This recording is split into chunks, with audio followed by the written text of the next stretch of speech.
through any chip or by any other ways to drive or operate it?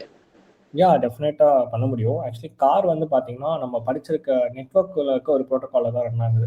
கேனுன்னு சொல்லிட்டு ஒரு protocol இருக்குது. Control area network சொல்லிட்டு ஒரு protocol ஒன்று இருக்கும்.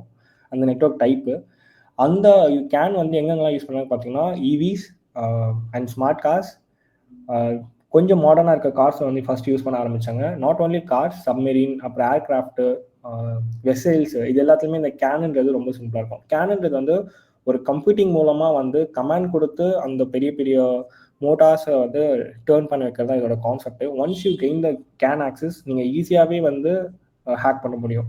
ஈவன் வெஹிக்கல் பென் டெஸ்டிங்குமே இதில் ஒரு கான்செப்ட் வந்து ஒரு கோர்ஸே இருக்குது. சொல்ல போனால் நீங்கள் கோர்ஸ் மட்டும் இல்லாமல் அது ஒரு கரியராகவே நீங்கள் பார்த்தீங்கன்னா செம்ம ஹை டிமாண்ட் இருக்குது. இப்போ இவி கார்ஸ்க்கு வெஹிக்கல் பென் டெஸ்டிங்க்கு நிறைய இருக்குது. வெசல்ஸ், ஏர்கிராஃப்ட், இது எல்லாத்தையுமே வந்து இந்த வெஹிக்கல் பென் டெஸ்டிங் வந்து பண்ணுவாங்க. So it's possible to hack. அதுக்கு வந்து கேன் பஸ் ரீடர் சொல்லிட்டு